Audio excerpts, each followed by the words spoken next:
Students, मैं Sanjay sir class 9 के physics में second lesson force and law of motion का लास्ट पॉइंट है momentum and conservation of momentum. तो सबसे पहले जानेंगे मोमेंटम। तो मोमेंटम जो है ये ड्राइव करता है Newton second law of motion से, है ना। Newton second law of motion जो है क्या कहता है, the rate of change of momentum is directly proportional to the applied force and take place in the direction in which the force act. माने the rate of change of momentum जो है किसी body का वो directly proportional to the force होता है, force का directly proportional, ठीक है ना। और ये उसी जगह पे जाएगा जिस डायरेक्शन में फोर्स एक्ट कर रहा है। तो मोमेंटम जो है क्या है, तो momentum is a body the product of its mass, the momentum of a body as the product of its mass and velocity, है ना। मोमेंटम जो है किसी बॉडी का वो क्या कहता है, products of its mass and velocity. Mass और वेलोसिटी को प्रोडक्ट को ही हम मोमेंटम कहते हैं। मोमेंटम को हिंदी में संवेग कहते हैं। मोमेंटम के लिए जो है the force required to stop the moving body is directly proportional to its mass, है ना।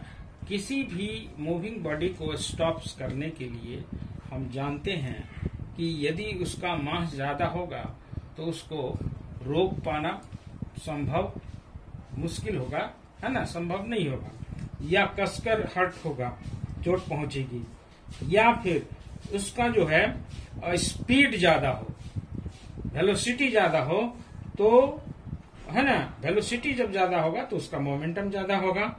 ऐसी स्थिति में वस्तु को रोक पाना भी संभव नहीं है। तो क्रिकेट बॉल में हम क्रिकेट जब ग्राउंड में हम देखते हैं कि जब बॉलर बॉलिंग करता है ना, तो जो विकेट कीपर होता है वो बॉल को कैच करने के लिए अपने हाथ को पीछे की ओर खींचता है, क्योंकि जो भी मास का हो लमसम 4 से 5 केजी का होगा, नहीं सॉरी 2 से 2.5 केजी का होगा, और जिस वेलोसिटी से वो आता है, जिस वेलोसिटी से वो बॉलिंग करता है ना, उस वेलोसिटी के कारण जो है जो विकेट कीपर है वो अपने हाथ को कैच करते समय हाथ को पीछे करता है। यदि कोई स्लो बॉलर आता है ना, स्लो बॉलिंग करता है, तो जो विकेट कीपर है वो अपना हाथ को उतना पीछे नहीं करता है ना, और आसानी से उसको कैच कर लेता है। तो मोमेंटम जो है किसी भी बॉडी का वो डायरेक्टली प्रोपोर्शनल जो होता है मास का और वेलोसिटी का। तो मोमेंटम इज इक्वल टू क्या हो जाएगा, मोमेंटम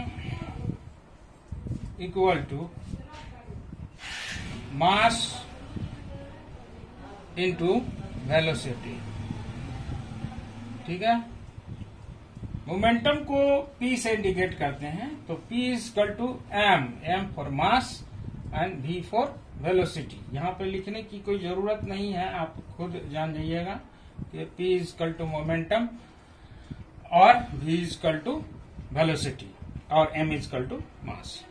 अब चूंकि यहाँ पे मोमेंटम का SI यूनिट क्या होगा, तो यहाँ पे गौर कीजिए, मास किस चीज में आता है, तो मास केजी में आता है। वेलोसिटी किस चीज में आता है, तो मीटर पर सेकंड में आता है। तो SI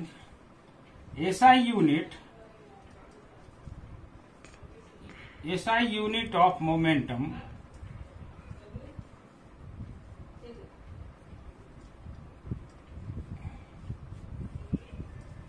इक्वल टू क्या होगा, KG metre per second. SI unit of momentum KG metre per second हो गया, है ना। अब जो है मोमेंटम जो है वो वेक्टर क्वांटिटी होता है। Momentum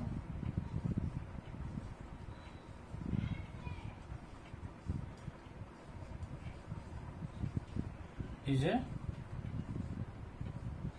vector quantity,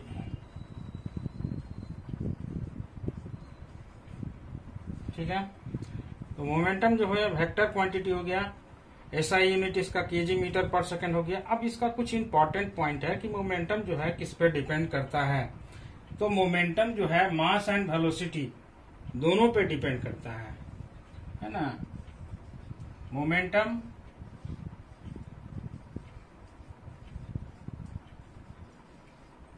is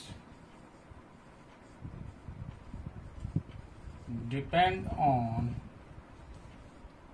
mass and the velocity of a body। Body के मास और वेलोसिटी पे डिपेंड करता है। ठीक है। अब जो है कि अगर बॉडी रेस्ट में है, अगर बॉडी रेस्ट में है और इसके वेलोसिटी 0 है तो मोमेंटम क्या होगा, वेलोसिटी 0 है। और बॉडी जो है चाहे जितना मास का हो वो रेस्ट में है तो मोमेंटम क्या होगा, मोमेंटम 0 होगा, है ना। तो नेक्स्ट पॉइंट है, if A body is at rest, ठीक है, and it's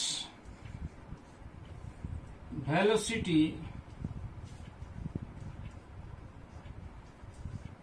is 0,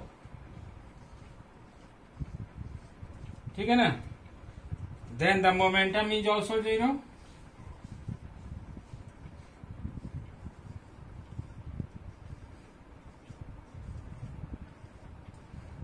momentum is also 0। जब बॉडी जितना भी मास का हो और उसकी वेलोसिटी अगर 0 है तो उसका मोमेंटम 0 होगा, ठीक है ना। तो क्लियर हो गया यहाँ पे कि यहाँ पे जो मोमेंटम है product of mass into velocity, और मास ज्यादा होगा, है ना, तो उसका मोमेंटम ज्यादा होगा। वेलोसिटी अगर ज्यादा होगा तो उसकी मोमेंटम ज्यादा होगा। उसी तरह से हम एग्जाम्पल अगर हम लेते हैं तो किसी भी, मैंने देखिएगा कि कराटे प्लेयर जो है पाइल्स ऑफ द टाइल्स को ब्रेक कर देता है ना, टाइल्स या स्लैब, कोई आइस का स्लैब होता है, और सिंगल हैंड से जब उस पर हिट करता है तो वो सारा का सारा टाइल्स या आइस का जो टुकड़ा है, स्लैब है, वो ब्रेक कर जाता है। क्यों? क्योंकि उसमें वेलोसिटी, मास तो है ही हैंड में, और उसकी वेलोसिटी इतनी ज्यादा कर देता है ना कराटे प्लेयर, कि वो उसको आइस स्लैब को या टाइल्स के टुकड़े को वो ब्रेक करता है। ठीक है। तो इस पे जो है अब न्यूमेरिकल कैसे बनाएंगे हम, तो एक न्यूमेरिकल देखते हैं मोमेंटम का। कुछ पॉइंट अभी जो है आपको छूट गया था, जो लिखवाना बाकी था, तो उसे लिख लीजिए। Every moving body possess the momentum, प्रत्येक मूविंग बॉडी जो है मोमेंटम को पॉस करता है। दूसरा है momentum is considered to be measure of the quantity of motion of a moving body. कोई भी चलता हुआ मूविंग बॉडी है, उसका मोशन की जो क्वांटिटी है उसको मेजर करता है, ठीक है ना। तो इसके अलावा जो है क्या होगा कि मोमेंटम जो है कब लार्जर मोमेंटम होगा और कब लेस मोमेंटम होगा, है ना। तो body will have larger momentum, तो a body will have a larger momentum.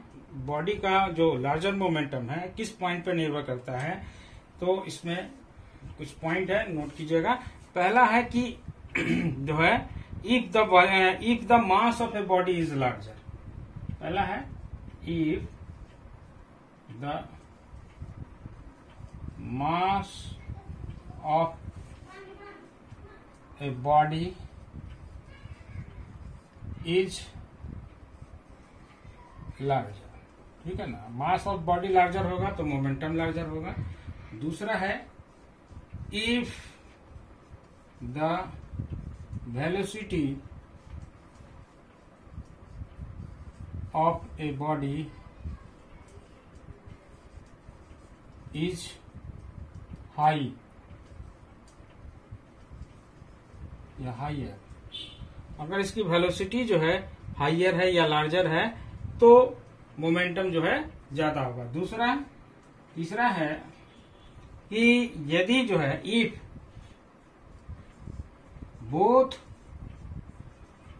दोनों इट्स मास एंड वेलोसिटी, ठीक है ना, mass and velocity are larger, दोनों अगर लार्जर हो तो मोमेंटम लार्जर होगा। ठीक उसी तरीके से जो है लेस का हो जाएगा, है ना, कि if the mass of a body is less तो momentum is less, if the velocity of body is less तो momentum is less, if both mass and velocity of a body is less, है ना, then momentum is also less. ठीक है, तो इस तरह से कुछ पॉइंट हम नोट करेंगे। तो चलते हैं आपको न्यूमेरिकल में कि न्यूमेरिकल मोमेंटम का किस तरह से बनता है। मोमेंटम ऑफ ए मैन का जो मोमेंटम है वो निकालना है। If the mass of man is 75 kg when he walk with uniform velocity 2 metre per second, इसकी जो यूनिफॉर्म वेलोसिटी है वो 2 मीटर पर सेकेंड है। तो आइए पहले देखते हैं mass of the man. Mass of man यानी m कितना हो गया 75 kg। दूसरा है वेलोसिटी ऑफ मैन क्या है v इक्वल टू कितना है 2 मीटर पर सेकेंड, ठीक है ना। तो मोमेंटम यानी मोमेंटम इक्वल टू हमको निकालना है मोमेंटम इक्वल टू का क्या होता है मास इंटू वेलोसिटी, है ना, p equal to m into v। तो इस फॉर्म पे मोमेंटम हमको निकालना है। तो मास क्या है 75, वेलोसिटी कितना है 2, दोनों मल्टीप्लाई कर देंगे कितना हो जाएगा 150 kg to metre per second. ये इसका यूनिट है मोमेंटम का, है ना, मोमेंटम का। तो ये इसका आंसर हो गया। उसी तरीके से नेक्स्ट क्वेश्चन है a body of mass 25 kg, a momentum of body जो है 125 kg metre per second, calculate the velocity of the body. तो बॉडी का मास दिया है, mass of body m equal to 25 kg और मोमेंटम दिया है, मोमेंटम p इक्वल टू कितना है 125 kg into metre per second. Velocity v equal to what, so p momentum p equal to m into v, इधर आ जाएगा 125, इधर 25, v equal to what, v equal to क्या हो गया 125 अपॉन 25 दिया गया 5 मीटर पर सेकेंड, यानी वेलोसिटी कितना हो गया, velocity v equal to 5 metre per second answer. ठीक है, नेक्स्ट क्वेश्चन हम देखते हैं जो गन का है, बहुत इंपॉर्टेंट है। क्वेश्चन नंबर 3 कहता है from a rifle of mass 4 kg a bullet of mass 50 grams is fired with initial velocity 35 metre per second, calculate the initial velocity of the rifle. ठीक है ना, तो क्या करेंगे कि मास दिया हुआ है राइफल का है ना, तो इसकी वेलोसिटी हमको निकालना है राइफल का, और मास जो है बुलेट का दिया हुआ है और इसकी वेलोसिटी दी हुई है। तो बुलेट का मोमेंटम और राइफल का मोमेंटम, दोनों का मोमेंटम कंजर्वेशन ऑफ मोमेंटम के अनुसार दोनों इक्वल होगा, ठीक है ना।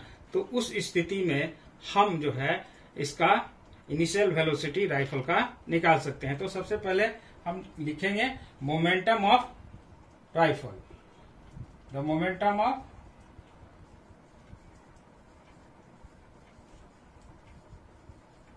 ऑफ राइफल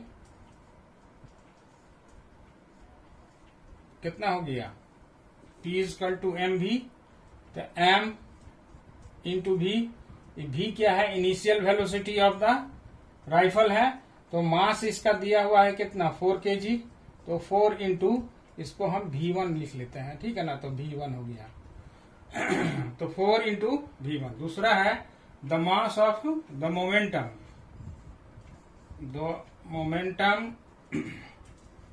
ऑफ बुलेट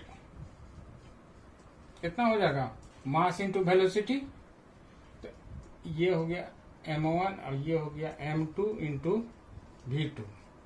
तो मास ऑफ बुलेट चूंकि 50 ग्राम है ना, तो इसको मास ऑफ बुलेट को हम चेंज कर देंगे, क्या करेंगे 50 gram divided by 1000 gram equal to 0 cut गया तो कितना आएगा 0.05 kg,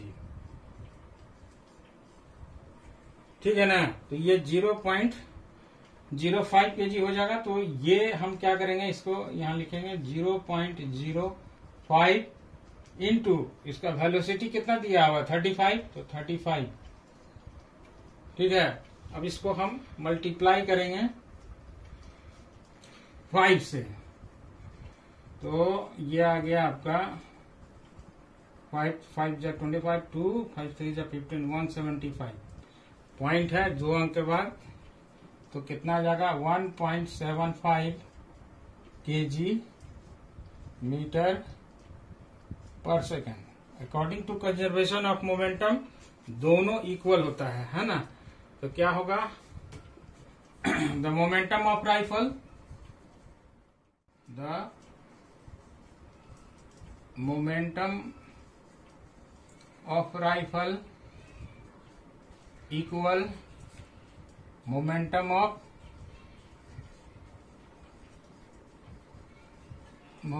ऑफ बुलेट, ठीक है ना। तो मोमेंटम ऑफ राइफल कितना है 4 into V1 equal to momentum of bullet कितना निकला 1.75, ठीक है। तो V1 इक्वल टू क्या हो गया, V1 इक्वल टू होगा 1.75 अपॉन 4। जब इसको 4 से हम डिवाइड करेंगे, ठीक है ना, तो 4 से इसको डिवाइड कीजिए तो ये लमसम जो है आएगा, यहाँ पे भाग डिवाइड कर ही देते हैं 1.75, ठीक है ना। तो पॉइंट यहाँ पे दे दिए, ठीक है। अब इसको हटा देते हैं। अब खोजा 4 4 जा 16, 1 बच गया, 5 3 जा 4 3 जा 12, 3 आ गया, पॉइंट से 0 बढ़ गया, 4 7 जा 28, कट गया, 2 बच गया, 0 आया 5, ये आ गया आपका 0.4375 मीटर पर सेकेंड, है ना। तो वेलोसिटी जो है वो कितना हो जाएगा, वेलोसिटी यहाँ पे हम लिखेंगे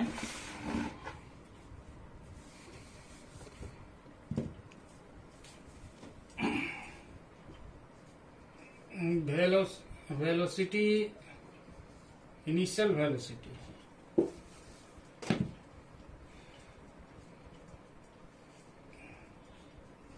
इनिशियल velocity of rifle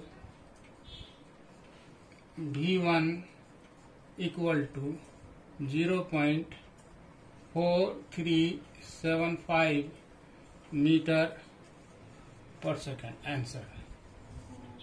ठीक है ना। तो इस तरह से जो है हम मोमेंटम हम निकालते हैं।